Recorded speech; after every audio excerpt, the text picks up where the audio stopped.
coordenação de ensino médico do DAB está realizando esse projeto, que é a segunda mostra de residências da UFMG. E eu vou realizar... Então, bem-vindos a mais esse episódio. E hoje eu vou entrevistar o Arthur Oliveira Mendes. Vou apresentar ele mais à frente.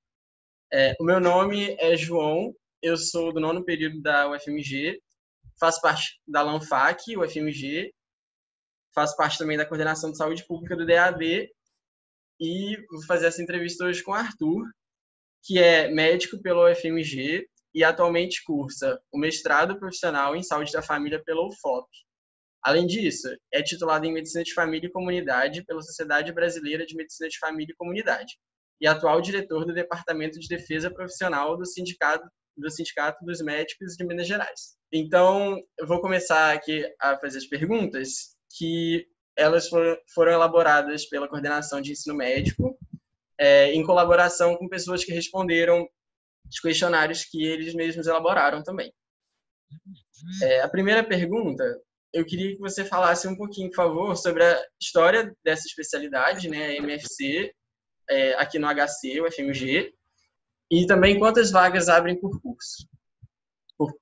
Uhum. Bom, a medicina de família e comunidade, ela vem seguindo ainda como uma especialidade recente no próprio país, né, aqui no Brasil.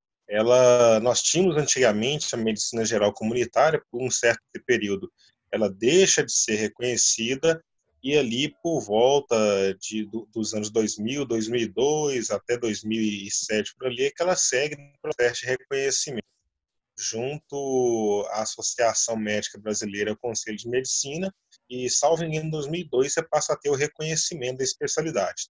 Naqueles primeiros anos, começa com uma residência ainda multiprofissional no HC, que depois segue como medicina de família e comunidade, tanto aqui quanto aqui na região metropolitana, também no Hospital de Lomberes. São as duas residências aqui da região. Nós estamos aí por um tempo Contagem também, e outras residências agora já ao longo do estado, aqui na região também. Elas já há alguns anos aí, nós temos aí uma possibilidade aí de oferecer, de um modo geral, até 20 vagas, só que temos usado um número menor dessas para oferta, e de um modo geral o que a gente tem tido uma oferta menor e com uma entrada aí de mais ou menos teve época que até de 15 residentes por ano. Entendi. Eu queria saber também, Arthur, por favor, qual que é a carga horária obrigatória dessa residência? Como que ela é cumprida? Isso. A carga horária das residências, de um modo geral, estamos falando de 60 horas por semana, né? A Agência de Medicina de Família vem tentando cumprir algo próximo disso, e aí mesclando desde o primeiro ano estágios na atenção primária, nas unidades básicas de saúde, e também os estágios na atenção secundária hospitalar, que são todos estágios obrigatórios dentro do programa de residência. Então, mesmo, embora a maior carga, a maior parte do horário responda por esse período dentro das unidades básicas, nós temos estágio de urgência em pediatria, de urgências clínicas, urgências ginecológicas e fora a atenção secundária. Residências, tanto aqui no Brasil quanto no exterior, no qual o residente passa os primeiros anos só na unidade hospitalar. Não foi opção das horas clínicas, que desde o início o residente é convidado a conhecer e a se aperfeiçoar no trabalho na atenção primária, que vai ser o grande espaço de atuação dele depois. Sim. E na prática, então, essa dedicação das horas semanais é por volta, de fato, das 60 horas, né? Isso, exato. A gente conforme... tem tentado chegar a horas. Como que é? A gente tem tentado chegar a essas 60 horas. Ah, sim. E ao longo dos anos, depois do primeiro ano, muda, tem uma diferença dessa carga horária ou ela costuma ser sempre a mesma? Ela vai tentando, ela tem variações ao longo dos meses dos estágios, porque depende Sim. muito quais são os estágios de atenção secundária e urgência que os residentes estão usando. Mas, na média, ela tem de seguir mais ou menos por volta de mês. O que ocorre é que tanto mudando os estágios quanto mudando o campo da própria atenção primária. Aqui também a nossa residência tem sido uma opção que o residente passe por vários centros de saúde. Ele não fica em um centro de saúde durante a residência inteira. Assim, ele pode absorver experiências diferentes respostas a diferentes cenários. Sim, sim. Tá, e a gente já começou a falar um pouco sobre isso. Aí eu queria que você desse um pouquinho mais de detalhes, por favor, em como funcionam esses rodízios. Enfim, se você puder falar, dar mais detalhes sobre quais cenários de prática que a gente passa, mais ou menos qual a ordem. Isso. A cada 4 meses, os residentes eles mudam de unidade básica de saúde, feito um rodízio entre eles. E aí nós temos unidades tanto em áreas de baixo risco quanto áreas de muito elevado risco, risco social, entenda-se. De modo que aí são respostas diferentes, são populações diferentes com as quais o residente vai precisar lidar. Além disso, você tem aí os estágios de urgências, né? Tanto na pediatria quanto na clínica médica, na ginecologia e obstetrícia. Uma parte desses estágios é realizado no Hospital Risoleta Neves, no Centro Geral de Pediatria, né, o Hospital João Paulo II agora, realizada a parte dos estágios de urgências pediátricas, e fora isso você tem os estágios da atenção secundária, que são cumpridos tanto na rede própria de BH quanto dentro dos hospitais clínicos, além de atenção terciária. No caso, o pessoal passa pelos cuidados paliativos também, com o doutor Fabiano, tem sido um parceiro nosso aí, porque isso acaba sendo uma realidade também em muitos espaços, em muitos locais de atuação do médico de família, né? Ele precisa aprender a lidar com isso também. Houve um tempo, quando começa, nem a medicina de família propriamente dita, mas a estratégia de saúde da família, quando começa lá atrás, ainda no governo do FHC, o pessoal tinha um cardápio do que o médico de família, que o médico que atuasse na estratégia de saúde da família deveria cumprir. E aí você tinha um cardápio bem assim, ele teria que cuidar dos pacientes hipertensos, dos diabéticos, fazer pré-natal, fazer puericultura e cuidar dos pacientes com tuberculose e hanseníase. Era esse o cardápio. Uhum. Só que quando você chega na realidade, a realidade é muito mais complexa do que isso, né? Não dá para você fixar esse tipo de atuação e achar que fique por isso mesmo. Chega na realidade, você tem toda a miríade de, de problemas de coordenação de cuidados com pacientes com todas as patologias, né? Porque houve uma época que as residências começaram a se organizar, mas tendo isso como áreas prioritárias de atuação. Já não é esse o entendimento, você precisa sim passar por esse tipo de treinamento, mas hoje você acaba tentando diversificar ao máximo, porque de fato são muitas variadas as situações que o médico passa a ter que lidar quando chega no dia a dia, quando está dentro de uma equipe só da família. Sim. E acho interessante que os cuidados paliativos, a gente está avançando cada vez mais neles, né? E cada vez mais fazendo isso no ambiente domiciliar, né? Então, com certeza, cada vez mais importante para a medicina de família e comunidade, né? Porque não dá para pensar que isso pudesse ficar só às custas de uma unidade de atenção terciária do hospital. O médico de família lá no seu espaço, ele tem de dar conta de lidar com isso, né? Tem aqueles pacientes em que ele não vai conseguir estar com eles o tempo todo, em que vai precisar de um centro para o qual referenciar, mas no dia a dia ele vai ter de lidar com esses pacientes. Eu próprio já tive vários pacientes em que eu indiscutível, eu digo assim, uma oportunidade, na verdade, né, de acompanhá-los assim até o momento final, até a morte deles.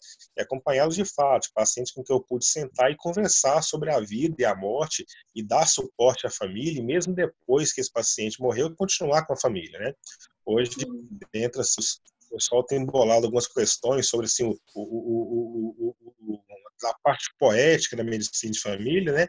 E discutindo muito de que ao paciente nosso compromisso se estende para muito além da morte dele, porque a gente está ali também com seus familiares para seguir na estrada da vida juntos aí. Bacana. Agora eu queria perguntar, acho que na medicina de família e comunidade isso acontece um pouco menos, mas eu queria saber como funcionam os plantões durante a residência, enfim, se a gente tem muitos plantões e como que funcionam, em quais cenários e como que são mais ou menos esses plantões.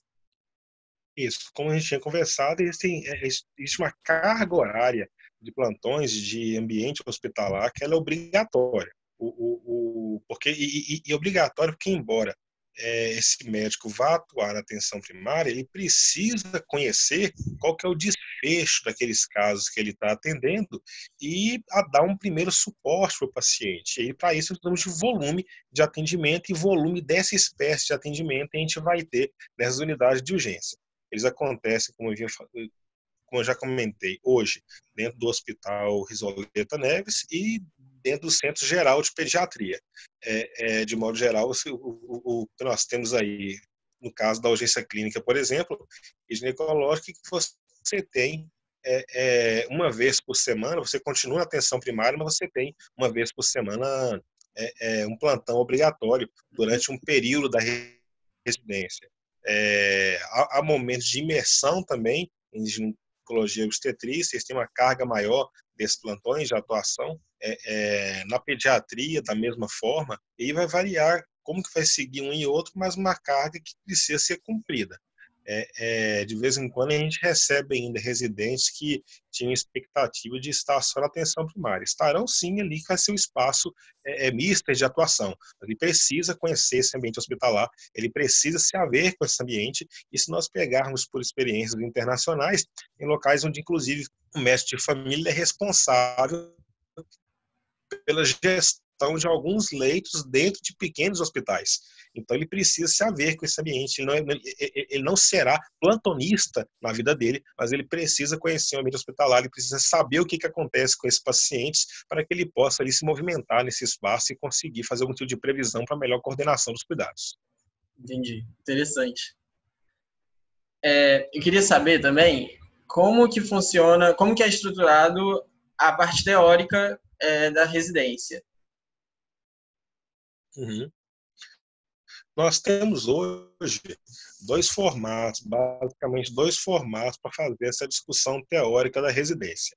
As três, a bem dizer. Um deles, nós temos uma carga de aulas teóricas mesmo, onde elas têm sido dadas tanto pelos preceptores, quanto algumas vezes organizadas pelo residente, como forma de treinamento e com o clube de revista que a gente tem implantado agora também, quanto também por convidados externos, alguns que são referência nacional, para que possam estar dentro da sua área específica de atuação, compartilhar experiências exitosas ou nem tão exitosas, mas que permitam reflexão junto com os residentes. Além disso, no dia a dia, os preceptores eles são assim, estimulados a estar instigando o residente, né, em relação à condução dos casos. A gente tem que tentar sair do automatismo de condução das situações que a gente enfrenta, e nós temos implantado já há algum tempo aí algumas tarefas para os residentes para que eles possam ir seguindo ao longo do tempo. Tipo, olha, a gente vai são assim, algumas tarefas, do tipo, suponha, uma tarefa para a realização da auditoria. Então, você tem uma discussão teórica a respeito do tema,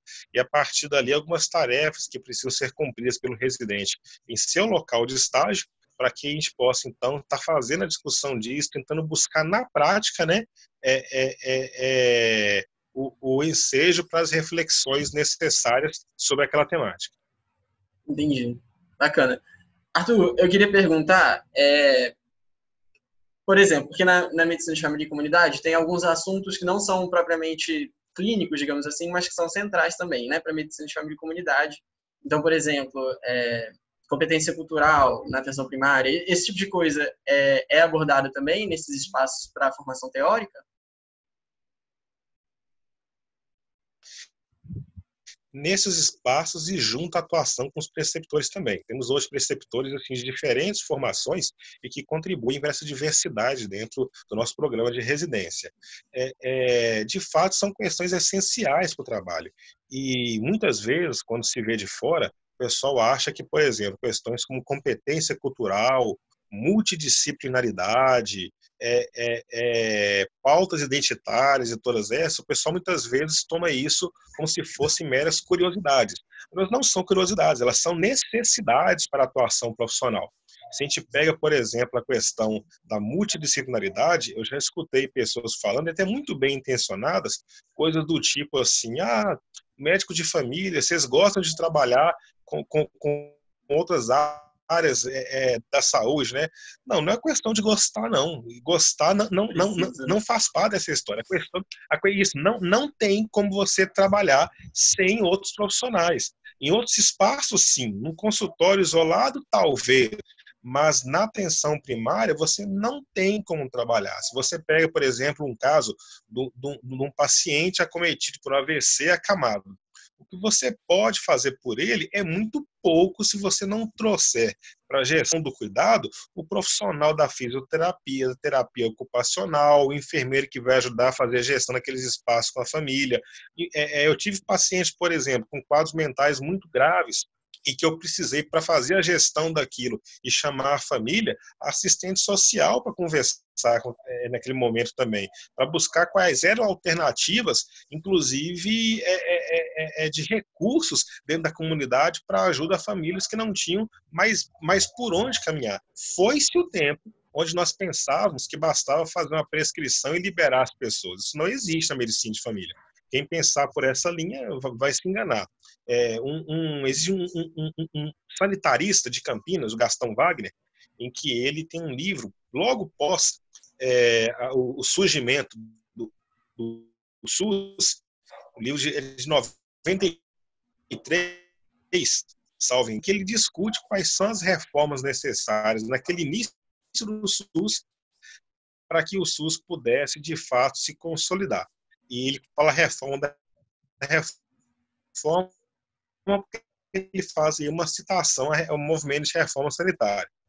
E no meio do livro tem um momento em que o Gastão Wagner vira e fala o seguinte, que médicos conhecem a forma como as pessoas vivem, que isso torna o cuidado mais fácil, que isso pode facilitar o cuidado. E o Gastão, embora muitas coisas ele tenha acertado, nessa ele estava absolutamente enganado, porque o cuidado não fica mais fácil, o cuidado fica mais difícil, o cuidado fica mais complexo, mas o cuidado fica mais adequado, e a gente não tem que ter medo de dizer isso, é um cuidado mais difícil, mas mais adequado, porque aquela ideia de que você estaria, e eu passei pela UFMG, aquele tempo onde você estava no ambulatório, e você receitava aquilo que tinha saído na última edição do Lancet, e aí você podia virar e dizer, eu fiz um bom trabalho para o meu paciente, isso é uma mentira, não fez.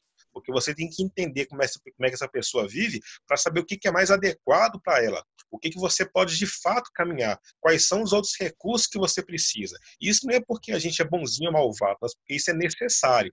E o Gastão lá atrás, muito bem intencionado, mas quando ele disse que o cuidado ficava facilitado, ele se enganou. Não, o cuidado ele se complexifica, mas ele fica mais adequado, ele fica mais pertinente. Sim, com certeza. Arthur, queria perguntar, já que a gente estava falando sobre esses assuntos teóricos e tal, queria saber se existe algum tempo protegido para estudo, da residente ou do residente, e se essas pessoas costumam achar que esse tempo é suficiente para isso. Nós já tivemos tentativas de organizar períodos de estudo junto aos residentes. O que ocorre é que ainda não vinha se encaixando isso no dia a dia, porque nós precisávamos desenvolver tarefas que de fato não deixassem esse residente solto com os projetos, com as propostas educacionais. nesse momento, a gente está construindo estamos reconstruindo o formato de segmento e de portfólio do residente dentro do nosso programa, de modo que a expectativa é que a gente tenha, já para o final desse ano, início do próximo ano, um horário protegido, sim, mas em cima de determinadas tarefas e objetivos de aprendizagem estabelecidos junto à preceptoria. Ah, que ótimo. Legal. Aí eu queria saber, Arthur, como que é a relação com os preceptores. E aí, dentro dessa pergunta, eu queria fazer um destaque para saber como que é a relação em número, né? É, enfim, quantos residentes tem por preceptor. E como que é a divisão, por exemplo, no cenário de atenção primária, se como que fica essa divisão em equipes. E aí acredito, não sei, aí eu vou pedir para você comentar, porque tem vários cenários, né? Tá. O número de preceptores, João, aí você vai me pegar aqui agora, eu tenho que pegar minha colazinha para olhar, eu estou sem ela aqui. Mas eu acho que a gente consegue responder bem a sua pergunta sem dizer o seguinte: a nossa residência ela funciona no formato ombro a ombro. O que significa isso? Nós temos aí vários 2 residentes por preceptor, mas o residente ele não está sozinho em momento algum. E é importante que isso seja falado, porque também existem aquelas residências onde o residente ele é colocado para ser o médico da equipe e o preceptor está ali para dar um suporte e volante. Não é o caso da nossa residência.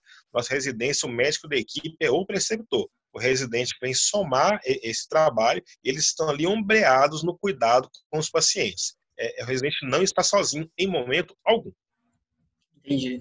Aí eles, por exemplo, um preceptor e um residente dividem uma mesma equipe ou isso varia de acordo com cada lugar?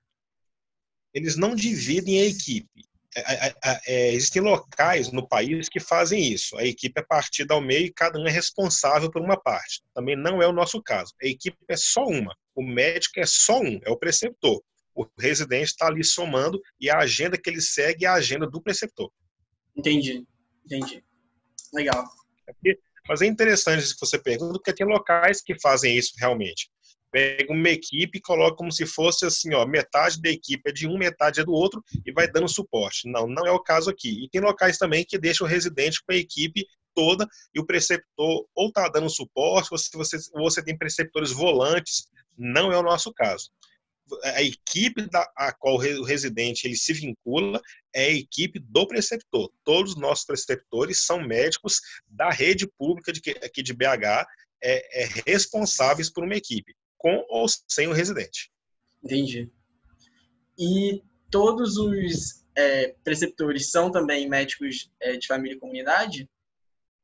Todos os nossos preceptores da atenção primária são médicos de família e comunidade, ou com residência ou titulados. Entendi. Legal. Aí, muitos deles aí... Desculpa. Não, só comentando. Muitos deles com uma segunda especialização, com mestrado em curso ou concluído, com especializações dentro da área de educação médica. Temos um pessoal bem diversificado aí. Até músicos nós temos.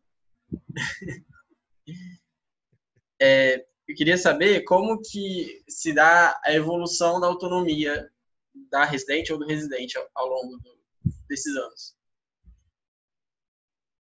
Bom, o ganho de autonomia ele vai se dando naturalmente, né? Com o processo de construção do residente. Alguns estágios, a gente entende que alguns locais eles são mais adequados para o residente do primeiro ano, outros, o segundo ano já consegue se desenvolver com mais tranquilidade. E à medida que o preceptor puder ter segurança nesse trabalho, é que o residente vai tendo autonomia para poder fazer o trabalho, para seguir sozinho com os pacientes, para fazer propostas junto à equipe, né? Mas isso ocorre a partir de um processo de desenvolvimento que é muito pessoal. A gente a gente acompanha o desenvolvimento dos residentes, mas não há um marco para dizer assim, olha, você vai começar a fazer isso só a partir desse momento. Não, se ele consegue se desenvolver até precocemente, ele é estimulado a seguir cada vez mais autônomo.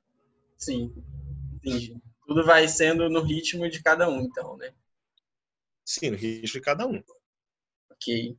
Arthur, a próxima pergunta, eu não sei se você vai ter aí a lista, mas aí, de repente, se você puder dizer onde as pessoas que estão ouvindo a gente podem procurar essa lista, que é das unidades básicas em que a residência acontece.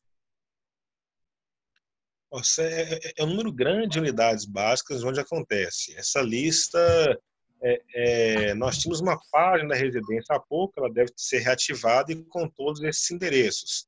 Mas quem quiser fazer contato conosco no programa de residência médica, a professora Daniele Fausto é a coordenadora, agora ela está de licença maternidade, eu estou interinamente nessa coordenação, mas qualquer contato conosco, isso pode ser disponibilizado. Mas de imediato aqui, nós temos o Centro de Saúde Marco Antônio de Menezes, aqui na Regional Leste, o Centro de Saúde Novo Arão Reis, Centro de Saúde da Pedreira Padre Lopes, Centro de Saúde Padre Eustáquio, na Regional Noroeste, também no Noroeste, o Centro de Saúde Dom Bosco, Centro de Saúde Pindorama.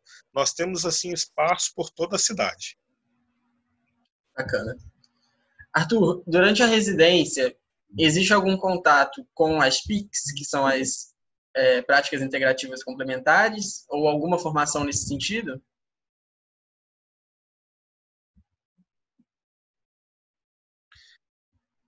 Não existe uma formação específica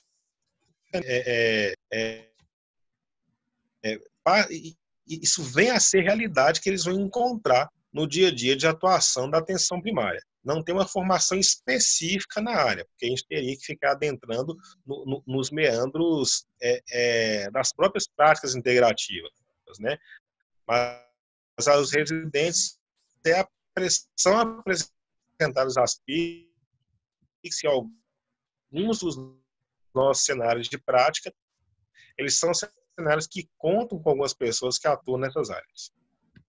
Entendi. Então, não existe nada específico voltado para isso e, novamente, como você falou, vai um pouco mais da autonomia de cada pessoa buscar se envolver mais ou menos com essas práticas, né?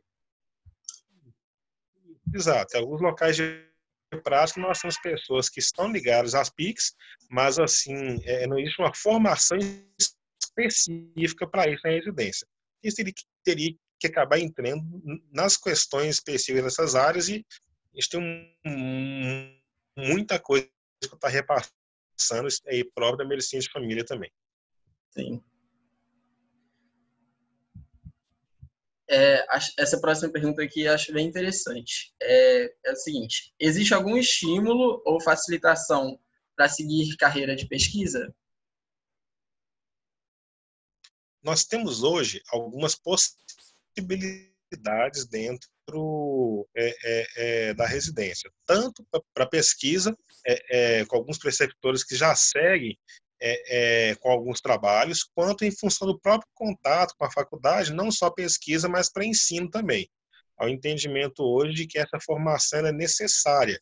E ainda que não siga dentro de uma área de pesquisa, mas compreender como é que isso se dá é fundamental. A gente vê isso nesse cenário que a gente está vivendo agora, né? Da pandemia do Covid-19, que, assim, surgem pessoas supostamente sabedoras dos processos de pesquisa e de evidências o tempo todo. É necessário que se saiba isso para que a gente não possa cair em várias armadilhas que existem por aí, né? Então, assim, há um estímulo, alguns preceptores já trabalham nesse sentido e a própria aproximação com a Faculdade de Medicina tem nos permitido experiências bem interessantes.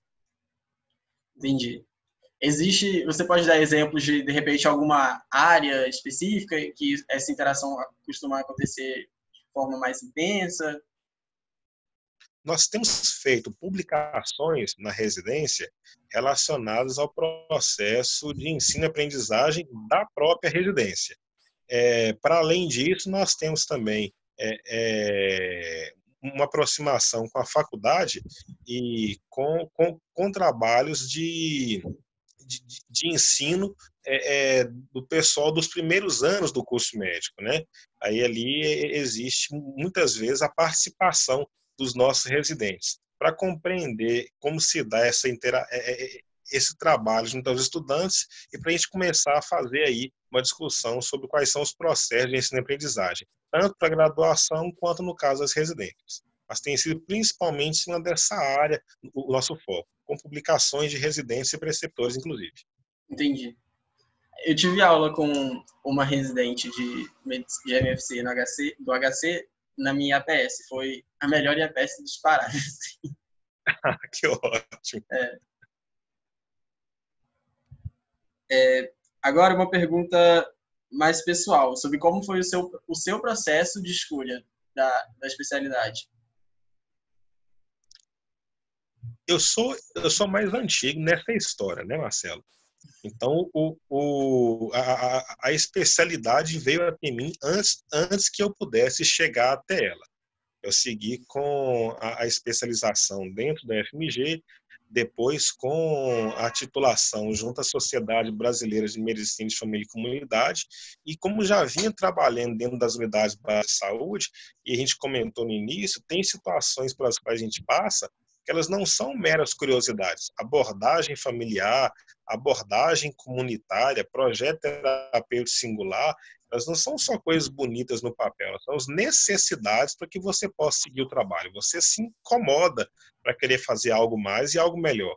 E aí, nesse sentido, é que a especialidade, aí quando dei por mim, eu já estava completamente apaixonado por ela. E aí segui pelos caminhos de conhecer cada vez mais, dentro da Associação Mineira de Medicina de Família. Tive a honra de presidir a associação durante um certo período, e aí conhecendo pessoas do país inteiro e que pudemos aí nos irmanar dentro das angústias e dentro das esperanças de que a gente pudesse estar fazendo um trabalho cada vez mais adequado. Ainda muito difícil, mas é uma batalha que a gente segue no dia a dia e que tem trazido muita satisfação.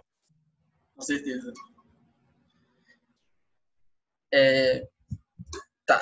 Aí, essa pergunta aqui, dificuldades que você enfrentou como residente, acho que não cabe exatamente, mas se você quiser adaptar, de repente. Eu vou passar para a próxima, então. Ok.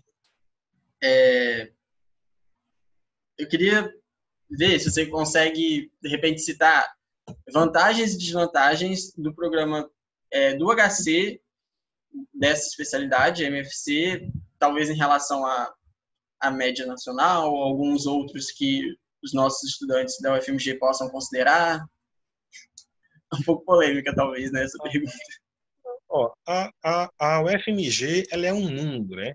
E ela é um mundo de oportunidades para quem quiser buscar essas oportunidades.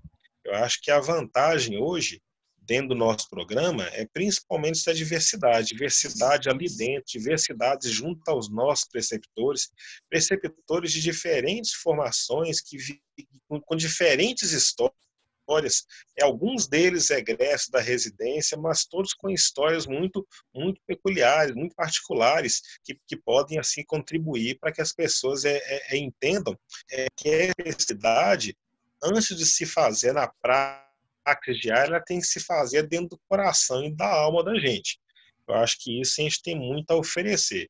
E dificuldades, eu acho que o que a gente tem que, embora por um lado o FMG e o Hospitais Clínicas sejam um mundo, mas esse mundo ele não é um mundo que está todo aberto para nós também, né? A gente ainda enfrenta algumas dificuldades para conseguir alcançar todas as oportunidades dentro desse espaço. Temos parcerias assim muito importantes, eu já citei aqui com o pessoal do Cuidados Paliativos, é uma parceria fundamental, essencial, um pessoal que está ali junto com a gente, construindo o futuro da especialidade, mas algumas entradas que nós gostaríamos de ter dentro do hospital, elas ainda passam por algumas dificuldades. Nem tanto poder conhecer a especialidade, mas porque existem prioridades dentro de aproximação com outros programas. Aos poucos a gente tem conseguido entrar, a gente tem conseguido ser reconhecido, mas ainda é um processo, é algo que a gente vai construindo no dia a dia. Sim.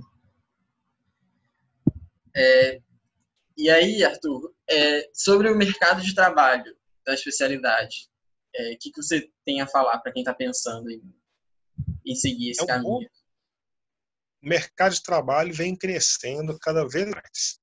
A medicina de família, ela hoje vem sendo chamada a atuar também na iniciativa privada, e não porque sejamos bonzinhos também, é porque a medicina de família acaba ajudando a organizar o gerenciamento de cuidados das pessoas, porque, como bem diz o professor Eugênio de Lassa, um sanitarista muito assim importante e citado aqui no estado de Minas Gerais pelos trabalhos que ele vem fazendo já há muito tempo, no mundo inteiro. O professor Eugênio Vilaça, ele é reconhecido.